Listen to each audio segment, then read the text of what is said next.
On this episode of Behind the Screens, Finny and I are going to start at the beginning of your new campaign, that is. What exactly is a Session Zero?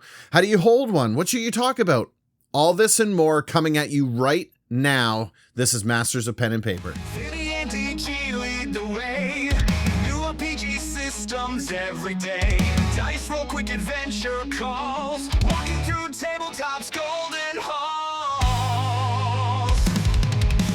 Masters of pen and paper.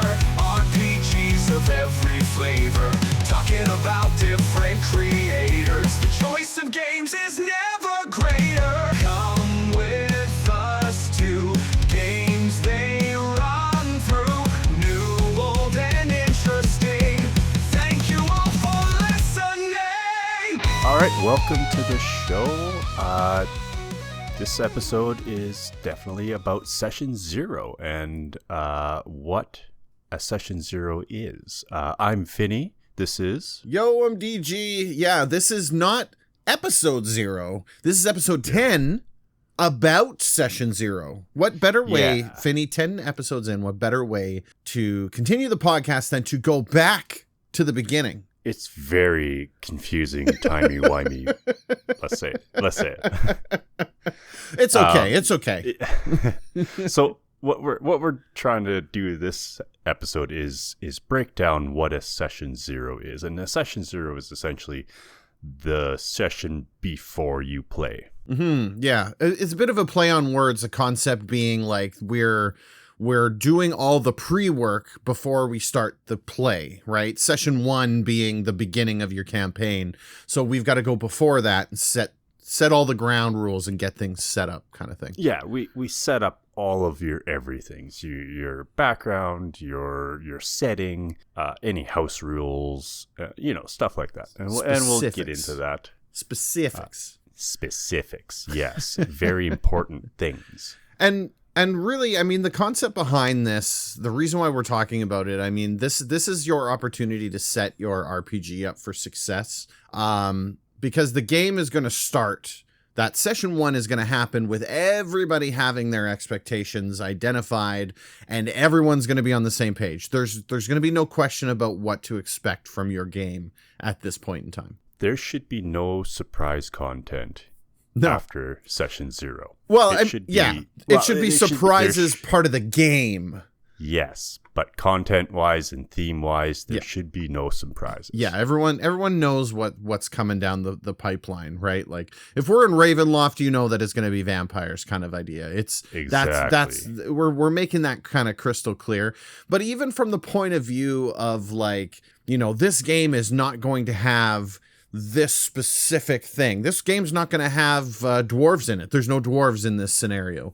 Well, you're not going to come to your game with your dwarf warrior in hand and be like, oh crap, now what do I do? Exactly. And also included in that is, like, there's going to be no torture in this game. Yeah. Because we don't do that here. Yeah, what we are and are not comfortable with. Yeah, and that's what we lay down in our Session Zero. To heck with it. Why don't we just get into it? Yeah, we're going to jump right into it. I think the one thing to really keep in mind here, I know because the point of our podcast is identifying all these different systems, these game systems that exist out there. This is intended to be platform agnostic, right? The intention here is to give you a set of tools that you can use to make your own game no matter what it is. So whether you're in Dungeons and Dragons or you're in Pathfinder, or you're doing something even lighter, you're playing Merkborg, or you're doing Dungeon Crawl Classics, this is something that would play across all of those things. I mean, obviously you'd be more in depth for something that's more in depth, right? We literally just finished talking about Call of Cthulhu. You're going to have a larger Session Zero with Call of Cthulhu than you will with Merkborg type of thing. But the concept here is, it doesn't matter what you're playing. This kind of applies to all. Yeah, it's a breakdown of everything that goes into a Session Zero. Now you can take stuff in, like, put more stuff in, take stuff out. Mm-hmm.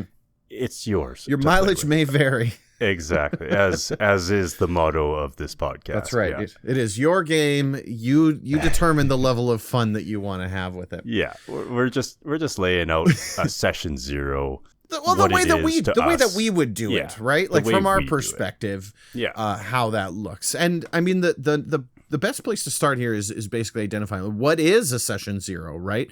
And I added in the notes kind of like more like what isn't session 0, because really what you're doing here is you're going to go through and identify. This is a full-fledged session. You're going to get everybody around the table, all your players, the DM, GM, keeper, whatever they're called in this version. And you're likely not going to play the game. You could, but in all the times that I've ever done session 0, it's great to do a break and then come back later for session 1 kind of thing. But we're going over all the things required to put the game together. Yeah, and I'll preface with this. Session 0 does not have to be the week before you start your session 1. It can be a month or 2 months ahead of time. Like, you can give yourself lots of room to work with. For sure. Because setting up certain backgrounds for the campaign setting and whatnot, and you know, if you're taking out races and classes and stuff, that you got to let your players know way ahead of time, so that when they start thinking up new characters, that they don't go ahead and make your dwarven paladin or your dwarven sorcerer maybe in a low magic, no dwarf campaign. That's right. Yeah, exactly. Right? Context is incredibly important, right? Like, we've got with our own D&D group, our session 0s are like, right? Because we know each other. Minutes. Yeah, we know each other well enough that we have a pretty good concept. So the session 0 essentially exists to identify what is and isn't in the game, and then the few quirks maybe, or the things that we're like, we're going to make this slight change. One of the house rules, and we'll talk about house rules a little bit later, but one of the house rules that was identified in one of the latest session 0s we went through was what constitutes when somebody goes down, how do you bring them back up? Because what we were saying is it's too easy to throw a heal across the map and stand somebody back up again.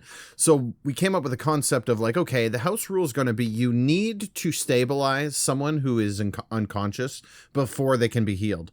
And if you choose to heal them without actually performing the stabilize action, then that heal is transformed into a stabilize and it won't actually heal them and stand them. Therefore, you'd need to heal them twice.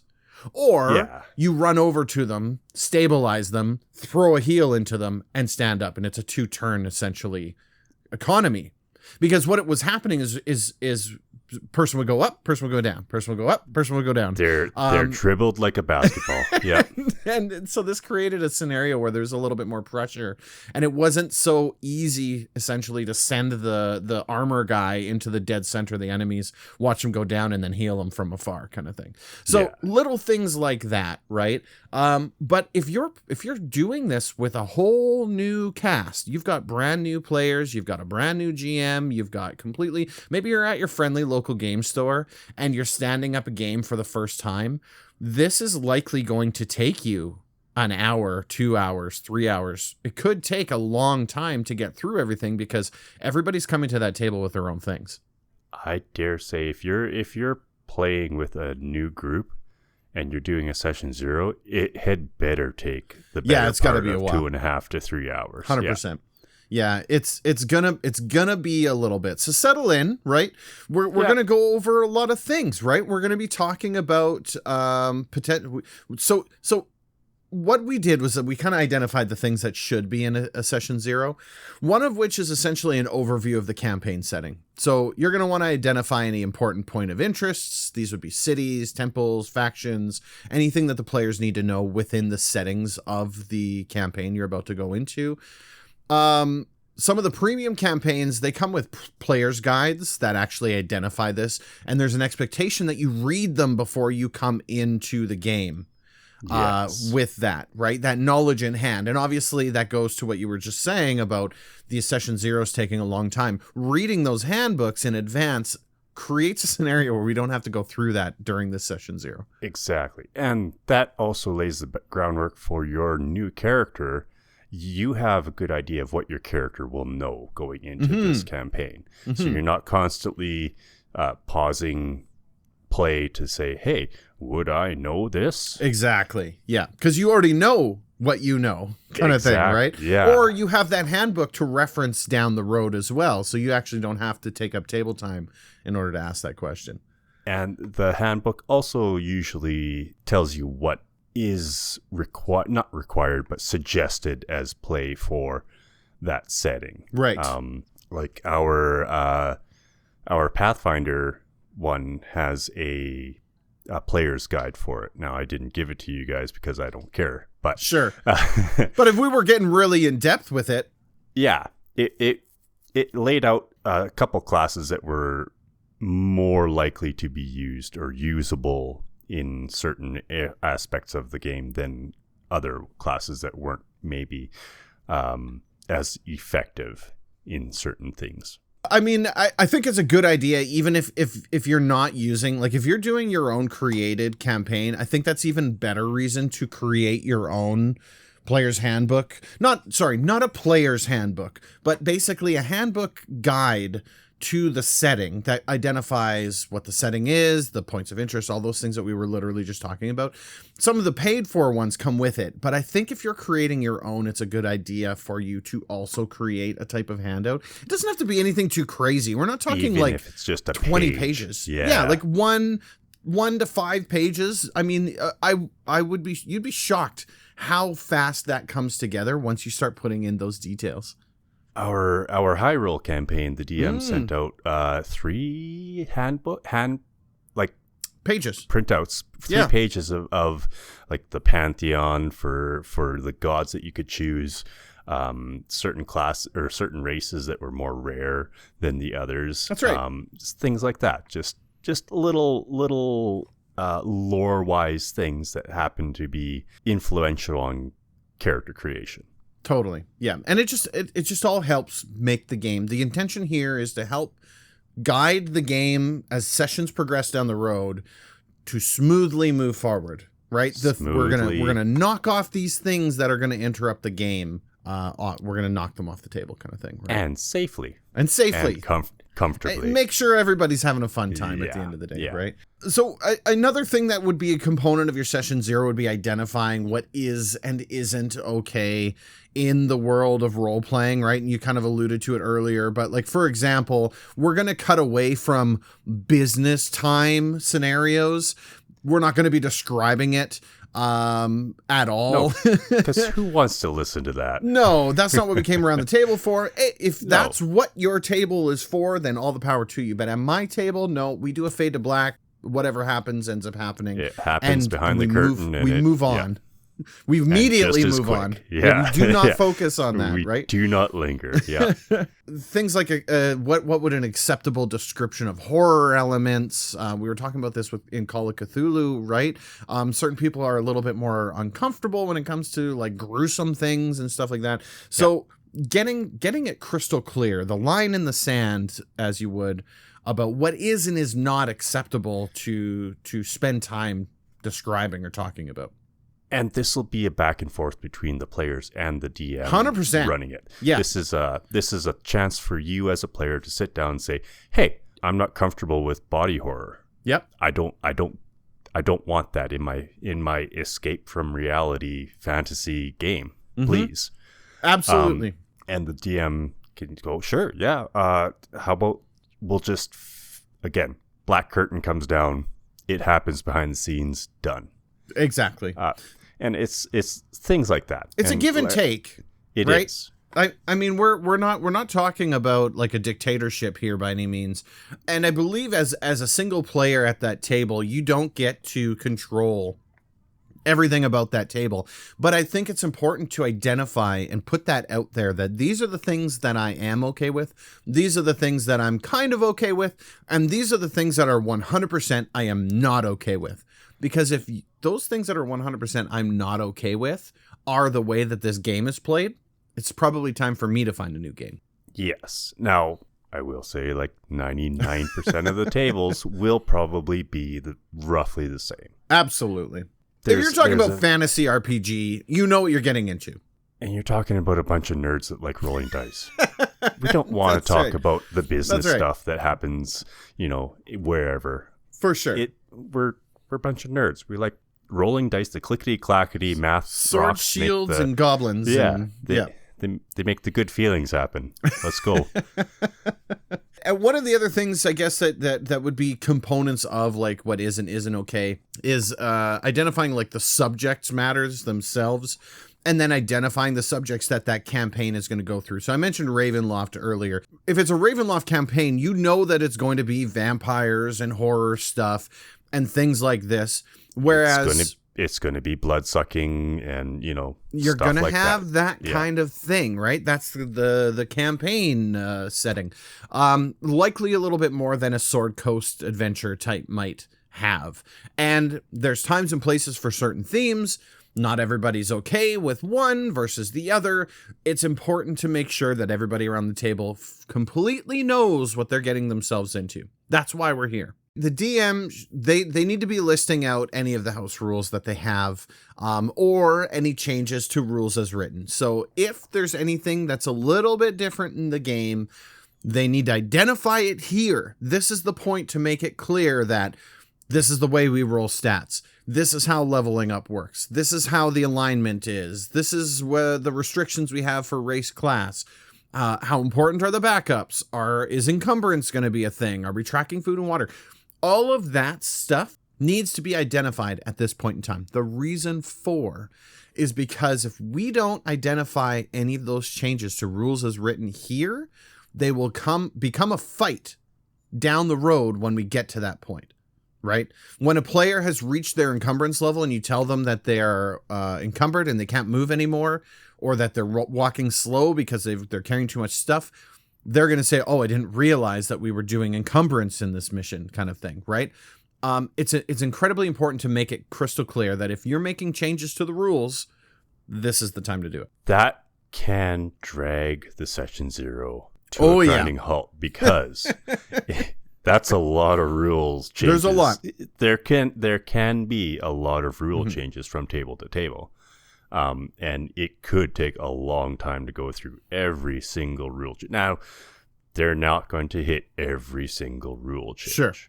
Unless they have like a book made up of rule changes that they have done at their table. I mean, would it be crazy that, like, I mean, the way that I always picture this is like there's a handful of rules, right? I mentioned the thing about the going unconscious and then what it takes to revive somebody in our game kind of thing.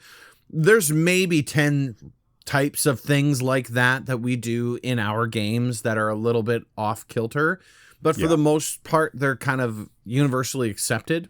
I think if you're coming to the table with rules or pages on pages on pages on pages of rule changes, that you either need to include that in that handbook we were talking about earlier, or B, advise everybody, hey, I created my own rule book for this game. Yeah. You're going to need to play with these rules. This is a heavily modified version of this system, so heads up. And that is a thing that happens, right? Like there are versions of there's D&D games out there that are like low or no magic, right? Oh yeah. Yeah. And they just cut the magic directly out of the game 100%. There is no magic, right? There's other things that have changed, like I mentioned, race and class changes. In some games, it's like Dragonborn's not a thing here, so you can't be a Dragonborn. Full stop. Yeah, one of our games, or one of our campaigns, the new Revivify rule was you have to make a DC. That's right. To Revivify, which okay. Yep. That's it's an option that the DM chose, and that's how we play it. And none of those are bad things. I guess what we're saying here is that the time to identify that kind of a change is here in session 0. And the reason for is because if you surprise it on your players when it happens, player goes down, they need to do Revivify, and you're like, you got to make a DC check, and they're going to be like, wait a second, what? I never heard such a thing. And it takes everybody out of the game. Immersion blown, just like that. And now we're arguing in the middle of the game, 10, 15, 20, 30 minutes, about whether or not, yes, this person can or can't be revivified, right?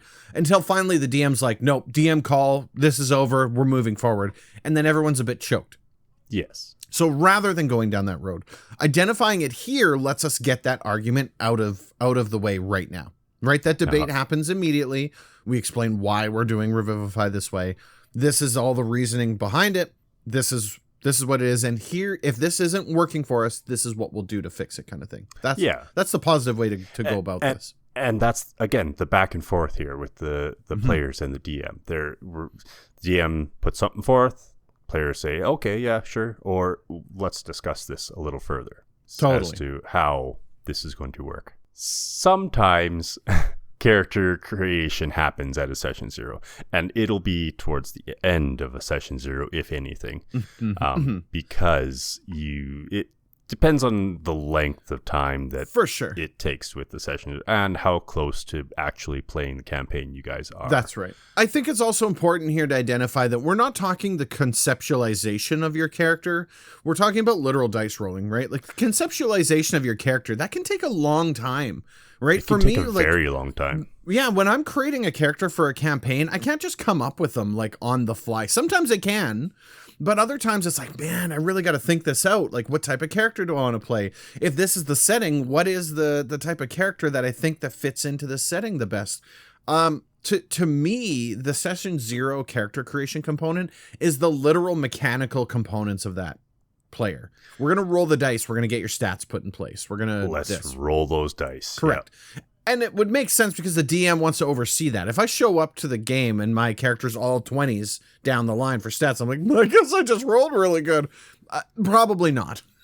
I'm gonna be pulling my lighter out and probably gonna probably question that just a little bit. That one's gonna be a little suspect, I think.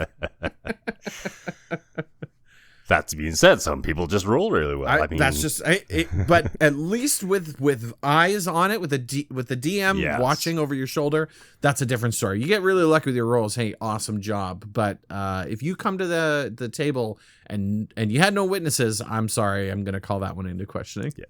DMs do like to see the dice rolls. I enjoy it when I'm running the game. I like to see that happen too. I like to watch a character get. I like to see what's coming down the line, just out of curiosity. One of the other things is the table rules should be listed alongside their consequences, right? So we mentioned kind of the house rules and stuff. This is completely different. This isn't in-game rules. This is like table rules. We're talking about like, are you allowed to have your cell phone in your hand while we're playing the game? Or does that cell phone have to be in your pocket, right? What happens if I catch you, if I call for a check and you're not paying attention, right? And I'm like, hey, Jim, roll me a persuasion check. And Jim is diddling on his phone there. And I'm like, yo, Jim. And I finally catch your attention. I'm like, I need you to roll that check. It takes us out of the game. Right. And so it needs to be identified that is an unacceptable thing to do at our table. And this is the consequence for doing that. Making it clear at session 0 removes the surprise, because in that moment, if I haven't made it clear to you that this is an unacceptable action at the table, and I'm like, hey, you're going to roll a disadvantage now because you weren't paying attention, you're going to be really choked. But if we identify it at session 0 and everyone agrees that if I catch you off not paying attention and I have to call a second time for your check, you're going to make it a disadvantage, then you're going to be choked at yourself, right? It's going to change that concept. You still might be choked at the table, but at least that way everyone else around the table knew exactly what was going on. Yeah, session 0 is almost like a sign-off session. That's right. You're signing off on the rulings and how they're going to work. For sure. What's going to happen when I can't make a session, right? Yeah. I think that should be identified. It shouldn't be punishing. Things come up, but life happens and this is a game. But does that character not gain XP for that session? Does that character get passed on to another person and they just play your character for you, and whatever consequences come of it, then so be it, right? Did they magically get turned to stone and come back next time? Way she goes. You know what I'm saying? It's the time to start talking about what happens you know, if you break these rules, or, you know, it gives everybody a good opportunity to talk about what they do and what they don't like, and to understand from the DM perspective about what you expect from them, kind of thing. Making it crystal clear. Those rules were probably mostly set by the DM, but sometimes as a player, you might bring them up as well, right? Yeah. Me as a player, I like my space. I don't like being constricted into my zone. So I need that little bubble in front of me for all of my stuff. And if you encroach on my area, I'm going to kind of ask you to shove down just a little bit because I need some space to spread out. And so that's one of the rules for me at my table, right? Everybody gets their space and you can't encroach onto it, right? Like, no, please don't reach over and grab my dice. I'll hand one to you if you need one. Just ask me. Yeah. That kind of stuff, right? Finally, session 0 is a great opportunity for you to sit down and get to know one another. Yeah. It's a good time, especially if this is a new group. Yep. To sit down, introduce yourself. Hey, I'm Finny. I've used to play 2nd edition, you know, way back in the 80s, and now it's my first foray into 5th edition. Oh, okay. So this person's going to have a little tough time. We've got to, you know, explain some of the rules as we go, and that's to be expected as well. And just explain how much experience you have with tabletop gaming in general. Typically, if you know a D20 system, you know a D20 system. They're for sure very much the same, other than certain rulings one way or the other on certain things. But that's a great opportunity to sit down, say that. The DM knows then what's going to be coming down the line to them as they're playing the sessions out. Exactly. Yeah. I mean, especially if you're in one of those like friendly local game store game sessions where you don't know anybody around the table, this is the time to get to know people, right?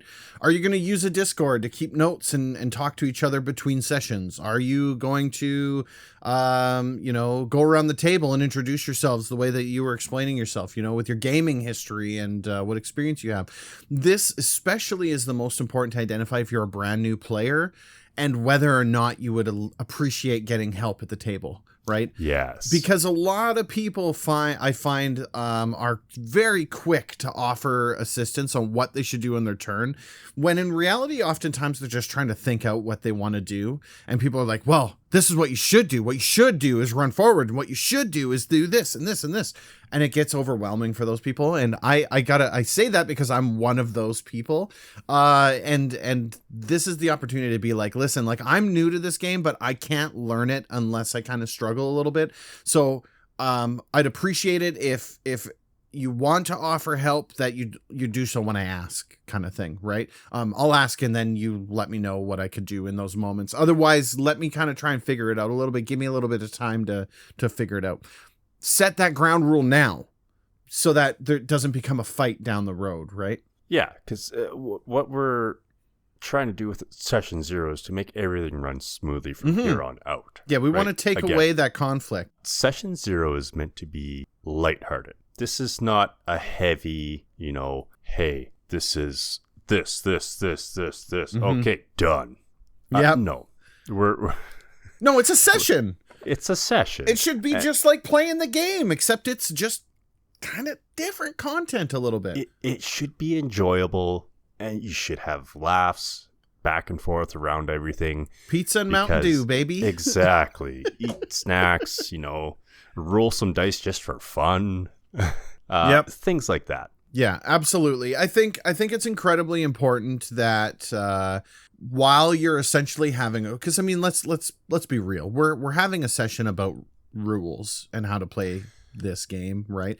It's going to be pretty dry. It's going to be it's going to be as dry as you make it, right? Yes. Like, I've had session 0s where they do drag, right? Somebody hands out their 26 pages of Microsoft Word notes. Yeah. And everyone's kind of sitting there like, oh, when are we going to get to play? Or, oh, I don't even want to play anymore. This is so painful. But you know, the ones that we've had the most recently here, we get together, we talk about our characters. You know, this is my character. This is Jacob, and Jacob comes from this farming family, and this is why he's out adventuring, and here's all the things, and this is the backstory of his character. These are the things I do and don't like to do. The DM talks about their stuff. We roll some dice. We have some laughs. And maybe we kind of do that kind of, you arrive in a tavern and da-da-da-da-da-da, right? Like that kind of first little bit, right? Yeah. And that to me is where you can really, because you're getting to know each other, I think, right? For folks that have kind of played through as a group quite a bit, maybe not so much, but for a brand new group, this is your opportunity to really get to know each other before you start playing the game. Yeah, and I know this from experience. Coming into a all pre-established party, yep, is tough. It is tough, 'Cause especially when they hand you a character. You are the odd person out, and yeah, if you happen to be handed a character, you're like, oh gosh, now what? I don't even know how to play this game, let alone run a character that I've never looked at. Well, and it's setting a standard for you that you don't know if you can meet or not, right? When I first met up with the group that we play with now, I through a friend of a friend, I got introduced to this group, and then we started playing, and they were like, okay, here you go, you're our cleric, this is his name, this is his background, gave me the character sheet because the person had left, right? And rather than rolling up a new character, they gave me this character, and I was like, okay, because I don't know anything about what's happened up to this point. Right. And so I did okay, but I played them right down the line, right? Like I didn't make any actual polarizing decisions because I was like, I don't really know what I should do here. And ultimately sent a message to the DM. I was like, hey, do you mind if we kind of like get rid of this cleric so I can give you one of my own characters? And that way I can actually lean into it a little bit. But that, to me, that comes with experience of playing the game. I think if you were brand new, right? If we reverse that and this same scenario happens with someone who's completely brand new, never played the game before, we hand you that character sheet, you're going to just keep going with that no matter what, whether you're having a good time or not, because you don't want to rock the boat. Exactly. And so that's essentially why that this is the thing. I think if you're coming in mid-game, you don't hand somebody a character sheet. It's really, really hard unless the scenario kind of lines up. There's context is important, but most of the time, if the scenario is like the one that I had laid out, if you give me somebody else's character sheet because that player left, I don't really want to play that guy.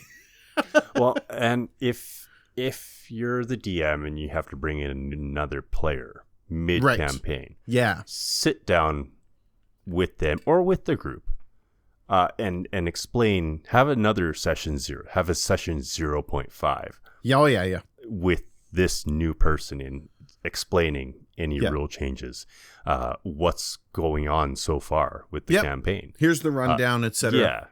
Yeah. That would make a lot easier for this person to sit down, say, okay, I know what we're doing now.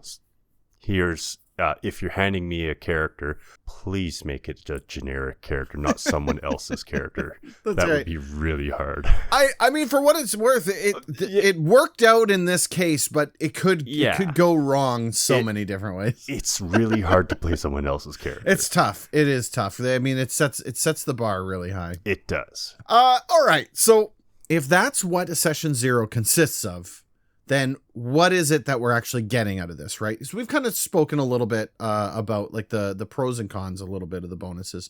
But basically, if you did this correctly, right? If you had a successful session 0, you should be walking away from this with a framework of rules for your table and the specific game campaign itself, clear expectations and an understanding of what's expected of you, plans for the gaming schedule, when are we playing, how often are we playing, where are we playing, etc., and a fully built character and the foundations for the campaign itself. Essentially, you are now at this point ready to start session 1, right? At the end of session 0, you should have this stuff completed. Yeah, you should have. With an asterisk. Possibly no character. Context matters. Context matters. Yeah. Maybe it's not the character, but I mean, but all things fit in. Everything should be laid out. you should be ready. You shouldn't have any play. questions at this point. The only questions you should have should be about like storyline stuff within the campaign. It shouldn't be like, oh, sorry, where are we playing this game again? Is it an online game? How do I get into this stuff? That should be sorted out. It should be, yes. And 99% of the time, it's really simple. For sure. If you're playing in person, you play where you meet up, always. Absolutely. Playing online, it's through whatever online thing you're doing. VTT it is that you're rolling with. And part of your session 0 should be walking through that program and teaching you the rough. Teaching you the rough skis of it. Yeah. Like, I mean, the basics, but for me, I think if I was bringing someone new into Fantasy Grounds, I would go onto YouTube and I'd find all those Fantasy Ground videos that I watched on how to do stuff. And I would be like, you need to watch these videos. We're not going to go through this as a group because this will take way too long. There's like, hours 12 hours of videos. Right? So I'll show you how to move your character around or how to like trigger, how to roll dice and all of that stuff. But the specifics, how to create actions, how to do all of this stuff, you can ask me after the session, not during the session. You can ask me after, or here's a list of videos that you need to watch so that you can get familiarized with it. Exactly. That's just going to help us all get through this together. Yeah. You mentioned this earlier, but just for one more time, the session 0 does not need to be right before the start of the campaign, right? It could be a month. It could be a period of time. And in fact, I would honestly recommend to you to do a gap. You do a session 0 and then you do a session 1, and they don't need to be day and day. They need to be a separation between them, because it gives everybody time to really sit and reflect and let that sink in about session 0, and opportunity to ask questions and make changes to their character if necessary, yada, yada, yada. Right. Because it's important. You don't sit down at the session 0. And if you're an introvert, which, I feel sorry for you playing in person. It's really hard for an introvert to express questions and other things at a session 0 when you're surrounded by, 5 other people that you don't know. Exactly. It is. What if I wanted well, never mind. I'll just do this. Fine. It's okay. I think that's also why it's important, as in part of that session 0, you as the DM, GM, whatever, you give a private communication channel to your players. Everybody texts now. You can DM me on Discord. Yeah. You can send me a message through the phone. You can whatever. Here is a way that you can send me information that you might not be comfortable talking about in front of the group. Here's my email address. Email me a question. I'll get back to you. Yeah. And you as the DM, you have been given the role of speaking on behalf of, without singling out. So if Finny says to DG, hey, these are the things I don't like, and I didn't really want to talk about it in front of the group because I was a little nervous how they'd react to it. It is now my job not to say, hey, everybody, Finny doesn't like this. No. It's to me to say, hey, everybody, I had a few people message me a few questions, and this is some of the things we want to discuss. So here's what we'll be doing about that. White lies are fine. Perfectly fine. Yeah, we're not talking about like literally making things up that aren't true. But if someone advises to you that they weren't comfortable bringing it in front of the group, do not name them. You don't name them. There's 2 things that you do in this scenario. Number 1, you anonymize the suggestion and you say to the table, hey, this is something that was brought up. This is what we need to talk about. And number 2, you reiterate back to that player, I'll do this for you, no problem. But don't worry, I will always have your back at the table. If you bring something up, we need to have open communication, because you don't want to create a scenario where they're just channeling stuff through you because they don't want to bring it up themselves. You always want to back channel it back to them again and say, I have no problem bringing this up for you, but just so you know, if you bring this up at the table, I will have your back during this as well. I'll identify like, hey, all players have a right to this type of thing. and nothing's going to come of that. There will be no consequences to bringing this stuff up. Don't worry about that. Try to make them comfortable about bringing this stuff up, right? Communication will solve like 99% of these problems. Almost all of them. 99% of them. Yes. Almost all of them are solved with a little bit of communication. And the more open your table, the more likely you're going to just sort it out like that. Yes. Everyone's fun is valid. That's right. Your fun is valid. It's important. Fun is valid. It's important that that's the case, but it is also important that you as the DM protect yourself, right? You do have a role to bring that up on behalf of, but you always have to make sure that you back channel it back to them and say, listen, I'll bring this up for you, no problem, but you should be bringing this up. I'll bring it up for you, but you have nothing to be afraid of. This is the open space. We're talking like session 0 is like, the rules and that's it. There's no interruptions after this. Right. There will be interruptions. If something comes up that you are not comfortable with, you stop the session right there and say, hey, whoa guys. Pause. Whoa. Yeah. I got a timeout here for a minute. We just crossed the line. We got to talk about something here. I mean, the concept with the rule set in session 0 isn't because it will prevent it from happening. It is so that you can call it back up again, right? Well, don't forget, we talked about this in session 0.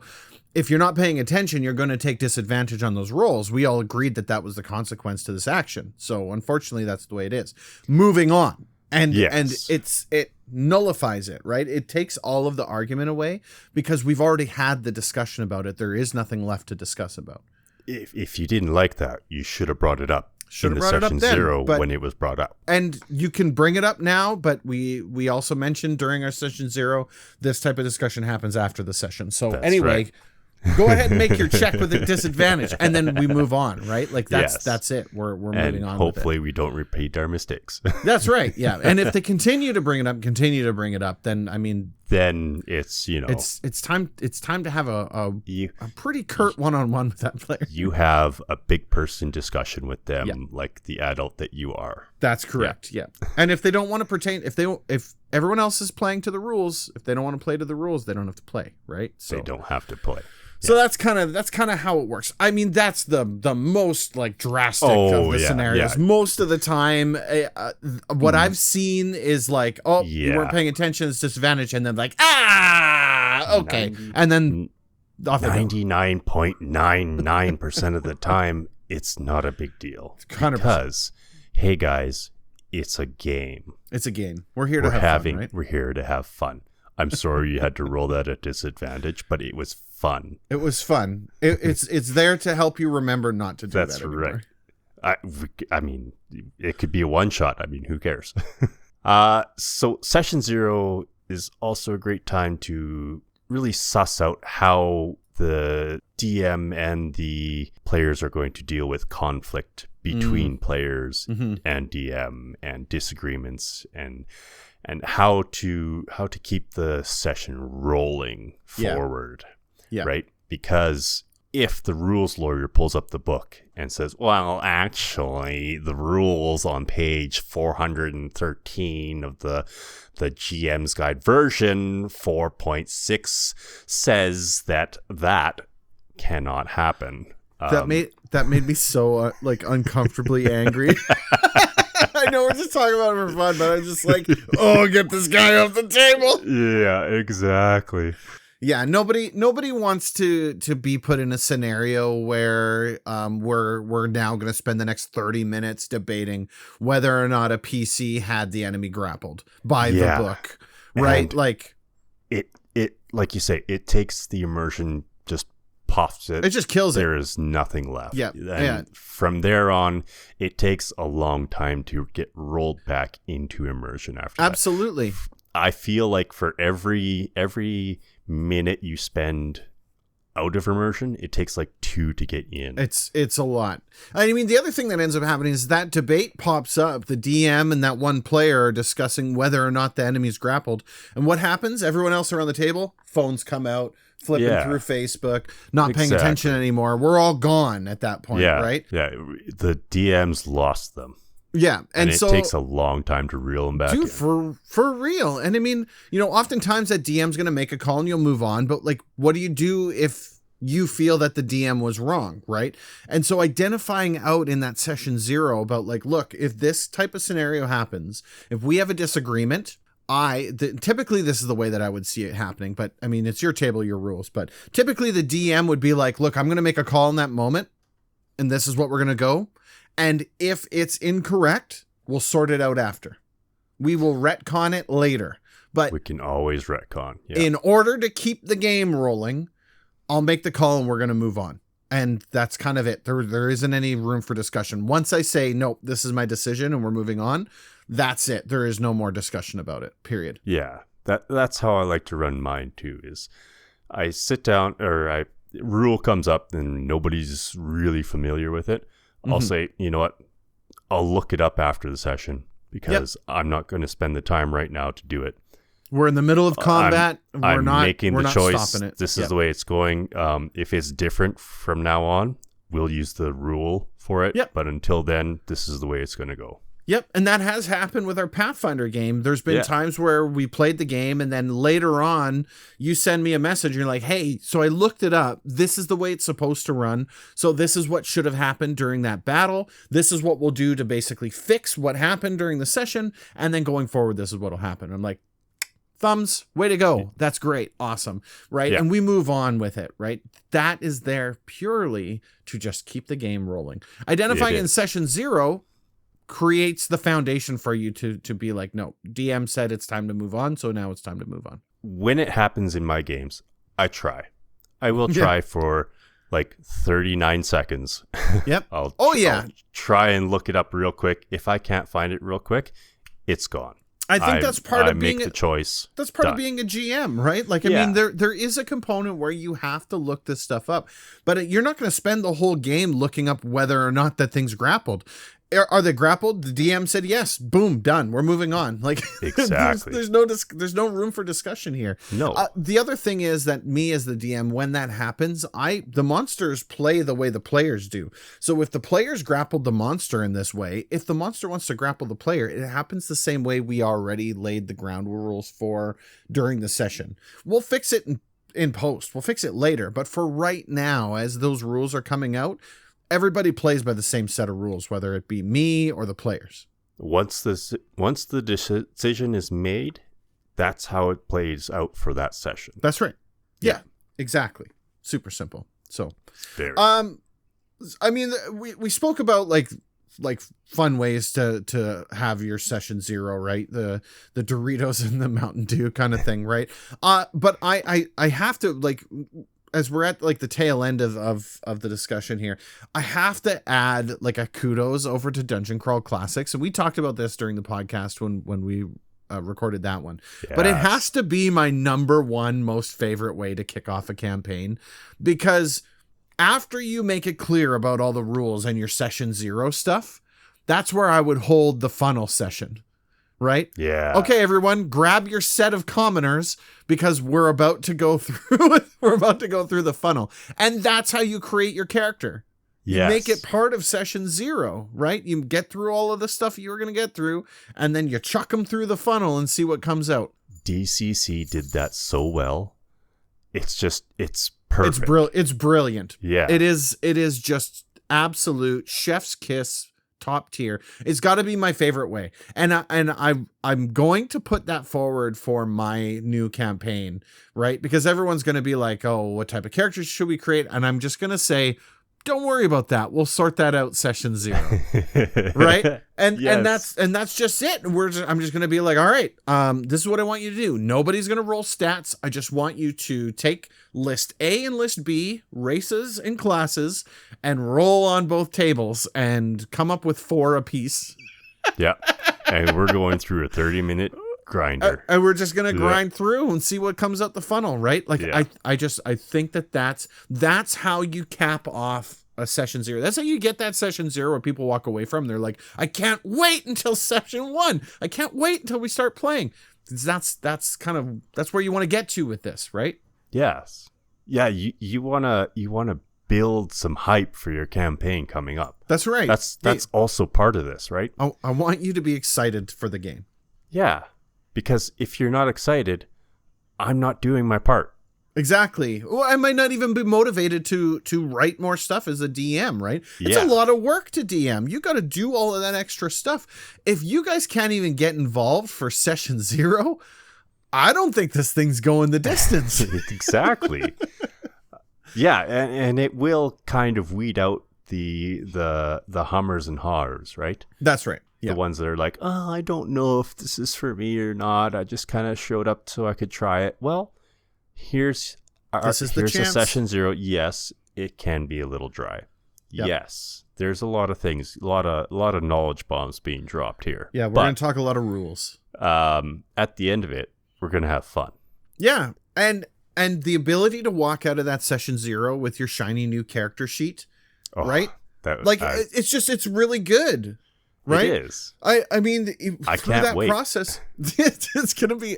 No, we have to sell the idea, right? Like, I mean, that's the thing. We're also playing with folks that's a new one. That's part of the session 0. That's what it'll be part of. But I mean, this is an opportunity to do it this way helps you create those bonds, ideals, flaws, those characteristics, those camaraderie between characters. Instead of rolling them or picking them off the D8 table, come up with it as you go, as we go through, because like this is a family that was torn apart by goblins, and the son was the only one left alive, and it kind of writes itself as you go through that way. So I don't know, I love it. Maybe you'll end up with that class race combo that you've never played before. Exactly. Maybe it'll be something that you'll enjoy, or not. I mean, hey, who knows? The other thing is, in my opinion, if you do it this way, you always leave the back door open where it's like, look, if you get someone that you really don't like, if you get a stinker, there'll be another one coming. Don't worry, we'll make another one. Like, it's fine. Don't sweat it. Like, we'll just, what do you want to do? Like, exactly. The intention here is to make it fun. Keep the fun. Make sure everybody's having a great time. That's the point. I feel like out of our group, at least 3/4 of them will run with the character that they end up with. Absolutely. Right? At least, if not all of them, I think they might all run with the character they end up with. I'm hoping for it. Yeah. We'll end up with a party of paladins or something. It would be a lot of fun. It would be great. I would enjoy that. Yeah.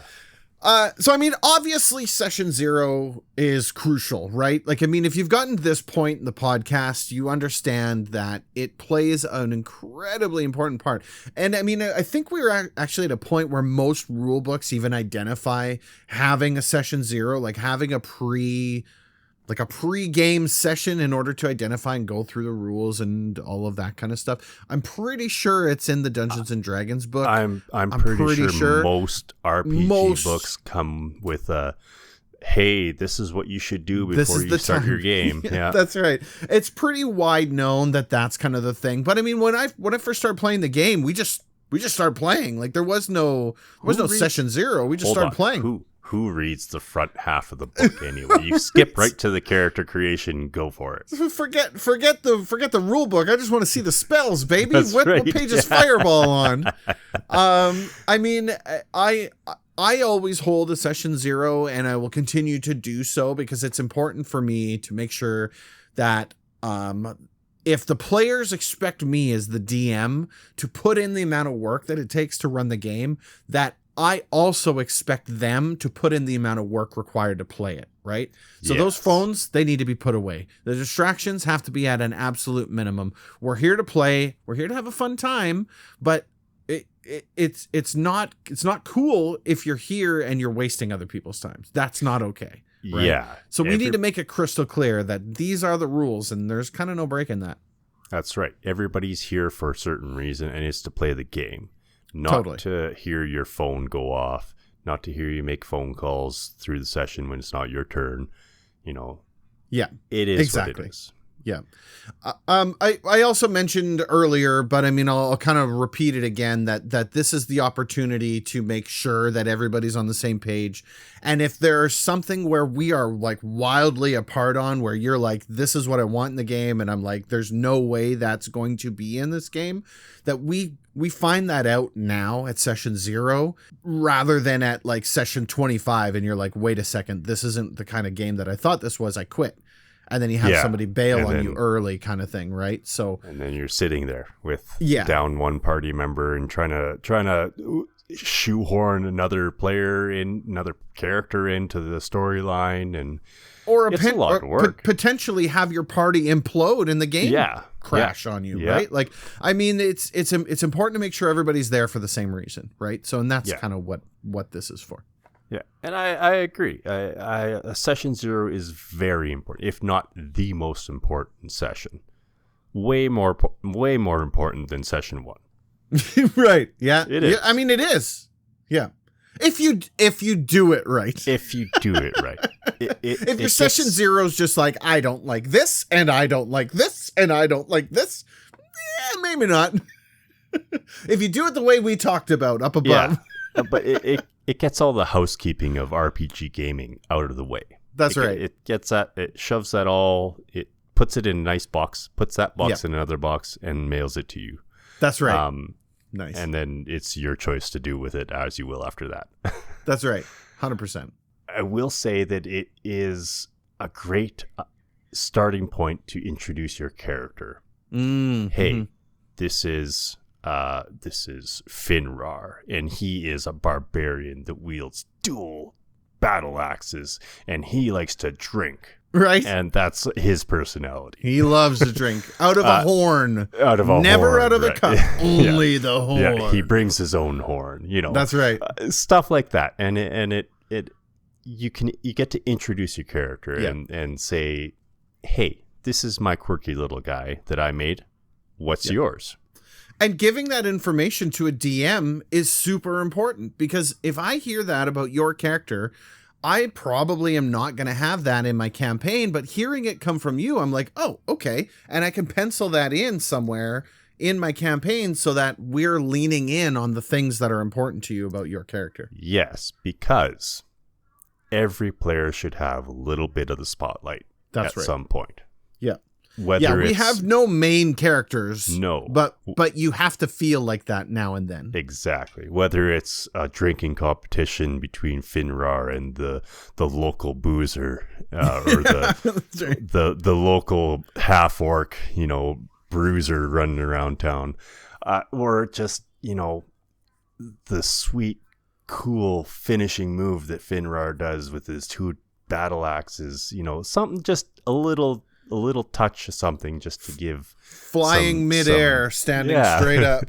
Something to give the player agency and make them feel like the main character for that shining little moment. Those are also the moments that you're like, remember that time when right? Exactly. Like those are always the moments that stick out with people when they're playing this game. And that is why it is very crucially important. You're 100% correct. I do think that the Session 0 is one of the most powerful and important tools in the DM's disposal. It's with regards to player retention and keeping the game going.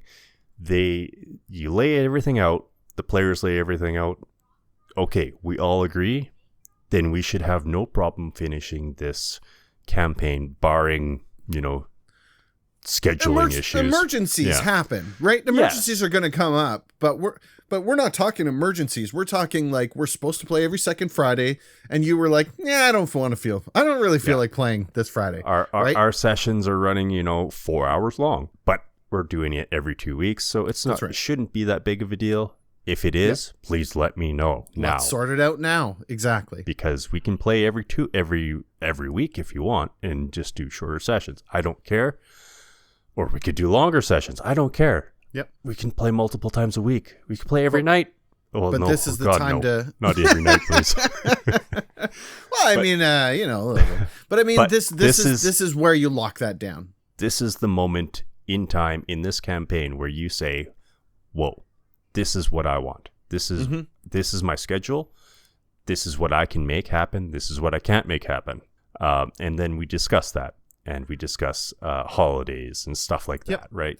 And we also, I would say, like, set up a Discord server or some way of you and the group communication pathway. Yeah. Yeah, 100%. You got it. You have to do that, right? Yeah. Because without that communication group-wise, you're going to have a tough time doing anything. I think the Discord server is the way to go because it can serve so many purposes, right? Even beyond just the communication component, you have the ability to set up a channel that is literally like session notes. You can put your history, you can put your campaign stuff in there, right? Like, you can create channels for everything. And then you got your voice and video channel that is in there for when you're playing, if you're doing online, right? So I for the time being right now, as Discord is free, maybe in the future, if that's not the case, who knows? Yeah. But for the time being right now, I would say Discord's got to be one of the best tools in this regard. And for me, it would be Discord plus maybe like Google Sheets and Google Word, whatever the Google Word is called. Yeah. That would be the way that I would use it. On a later session, we'll talk about tools for the DM players, because that's coming down the line. Yeah. But yeah, that's about the gist of it. That kind of sums it up, right? Like, I mean, make sure you hold a session 0. It's it's a very important, and these days it is talked about more. Yeah. Than it ever was. For sure. And it's something that we're more aware of people's feelings and how they feel. So it's better to have that out in the open and communicate all that beforehand. Your fun is valid, no matter what. Yes. So yeah, that kind of sums that component up and brings us into the post-pod. The post-pod. Which I've affectionately came up with. What are some ways that you name your characters, or what are tools that you use to help you come up with unique names for them? So, like, I know you and I both kind of have the same kind of concept when it comes to, like, naming characters, right? But we're also a little bit different from each other. Yeah, just a little. A little bit. My character naming is very varied. I will go from, closing my eyes and hitting a letter on my keyboard. Sure. And that's the first letter of their name, and I make something from there on. Love it. To a play I made. I made a paladin. Okay. And his name is Pala Dinman. Because Dinman. Yeah. Because why not? Why not? Right? I like to do the goofy names. I'm playing a character right now named Mingus Dingus. Dingus. Yeah. I mean, I played Tweeter. But Tweeter was a Kenku, so I mean, it kind of works, right? For sure. So you got to have fun with it. To nail it down, I don't have a way. It just pops out. You have many ways. Yeah, I have very many ways. I love it. So many I can't count. How about you? I'm all over the map. So it depends. It depends on what it is we're doing, right? For one shots and stuff like that, I kind of phone it in a little bit. I'll use fantasy name generator or Don John, and I'll come up with a name. Oftentimes what I'll do if I am using a name generator, though, is I'll generate the name like a random number of times. I'll pick a name that looks good and then just shift it around a little bit. So if it's like Janus, Genus, I'll make it Janus, Janus kind of thing, right? I'll kind of change it a little bit. Other times what I'll do is I'll look around my room, right? And so P-tier Griffin. P-tier Griffin. No, the one character I had made, I named, what was his name? Something like Coke Canalus or something like that. Because there was a Coke can on my desk, right? You know what I mean? And nice. So I'll use stuff like that. Other times, and this is like, when we're doing serious campaigns, I like to go with thematical names. And so I will hear cool names as I'm like doing stuff, right? So I had a character named Gideon. Gideon was a sorcerer, did all of this stuff, had an epic story, had an epic ending. Gideon is a name out of the Bible, right? Yep. It was a story that I was listening to, and I heard the name Gideon. I was like, that is an awesome fantasy name. And so what do? I open up my phone, I open up the name note that's on my phone, and I type Gideon into my phone. I have a running list of like cool names that are just in there, right? Kalis came from there.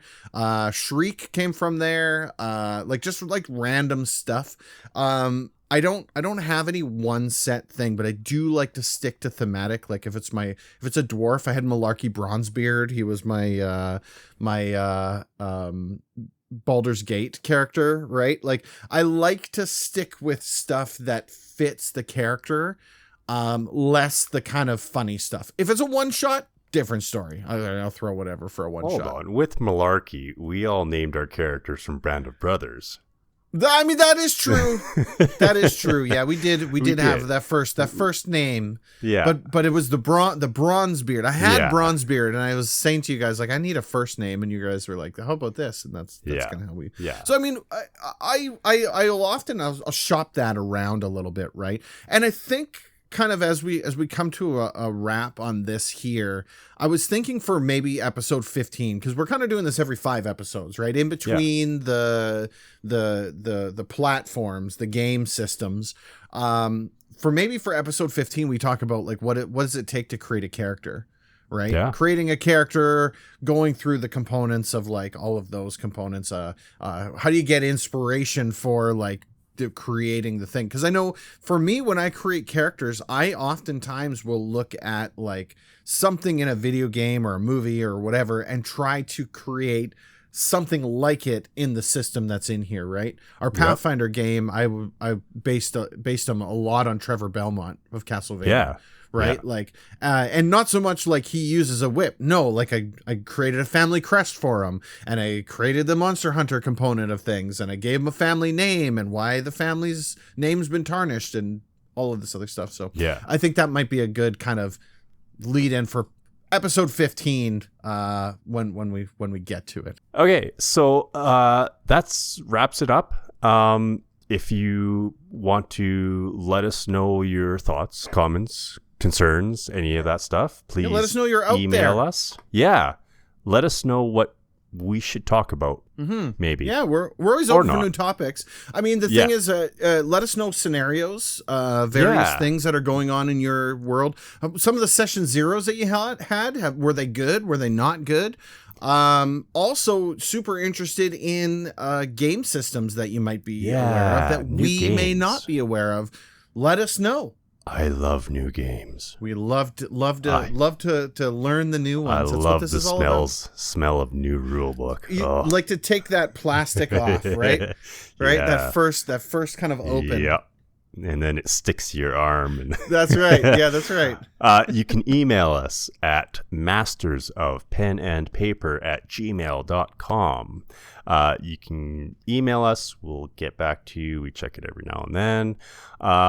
You can also join our Discord server. DG will have a link to that in the thing underneath in the this. doobly-doo. Yeah. That's as Matt Colville would say, in the doobly-doo. That is where we have a D&D or a tabletop channel open up that we can just dump into there, all sorts of things. And you can, I mean, our community is pretty cool.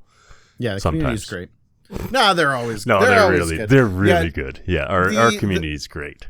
The TTRPG channel needs some love, so definitely join the Discord. Yeah. Come and let us know that you're there. You can also check us out. We do a Dungeons & Dragons stream every single Sunday night at twitch.tv/DGOnline. You can find me streaming there, as well as I'm on YouTube at DadGamingOnline on YouTube as well. The podcast goes out Spotify, Apple, and on YouTube. So the best way you can support us is by simply sharing the links and letting people know that the podcast is out there, and getting folks to come on here. Putting comments on also super helps, and rating the show if you're able to do so. We would absolutely love it if you could do that. Or not. And that's just it. listen to us. That's all we Just care. just listen to us. That's the absolute least. But if you want to go that extra mile, if you want that inspiration, share the link, rate, comment, do all of the things. Thank you. You have inspiration. You have inspiration. That's it. Boom. Just like that. That's it. That's all from us. Thank you so much for downloading and listening to this episode. We really appreciate it. And we're going to see you on the next one. Episode 11 is coming up. Take care, everyone. Have a good one.